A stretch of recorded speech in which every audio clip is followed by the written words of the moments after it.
All right, let's get into it. Today, we are looking at a really fascinating argument.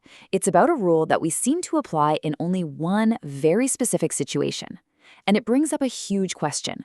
What do we actually value more, being first or creating something new? So, to get our heads around this, let's start with a really simple question.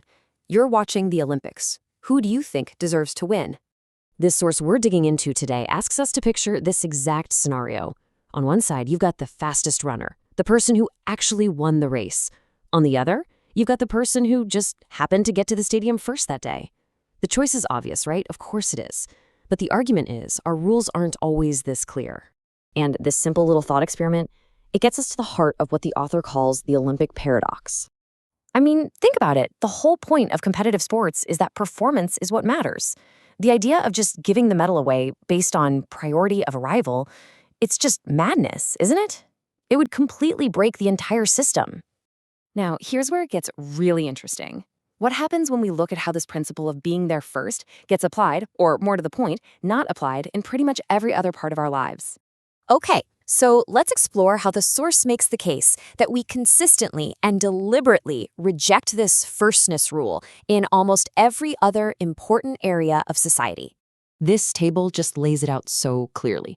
Whether you're talking about science or business or even how we handle inheritance, our society has made a very clear choice. We don't just reward the first person with an idea or the first person to occupy a piece of land or the firstborn child automatically. Nope.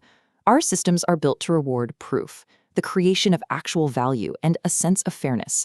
In almost every single case, creation trumps simple chronology. So, if we toss out the firstness rule pretty much everywhere else, the source asks a really critical question. Where is it treated like the ultimate, sacred trump card? And the argument here is that this principle is uniquely and powerfully applied to the claims of First Peoples in countries like Australia, Canada, and the United States.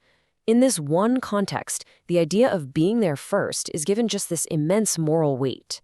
But the source complicates this with what it calls a difficult historical truth. It argues that displacement and conquest aren't some rare, unique event, but a constant, recurring theme throughout all of human history. This quote really captures it. Every square meter of the Earth's surface has been conquered, settled, displaced, or migrated to. You know, the source points to all these examples from all over the world, the Aztecs in Mesoamerica, the Anglo-Saxons in Britain, to make its case. And the argument is, if you tried to apply this firstness rule consistently across all of history, the chain of who owes what to whom would just become this endless, paradoxical mess. It would be impossible to unravel. So the big question is, why are we so inconsistent? Well, this is where the source really dives into the psychology behind why this one exception seems to exist. And right here is a huge turn in the argument. It tries to shift the whole focus away from a narrative of theft, a zero-sum game where the pie is fixed, to a narrative of value creation, the idea that the economic pie can actually get bigger. And this chart really puts the sheer scale of that value creation into perspective. Using Australia as an example, the source contrasts the estimated economic output from before colonization with the modern economy. And, well, the difference is just staggering. Yeah, the author is really hammering this point home. This isn't just a small increase. We are talking about 100-fold or even more creation of new economic value. The argument is that this wealth wasn't just sitting there waiting to be taken. It was actually built using new systems and new technologies. So why does this firstness exception hold on so tightly?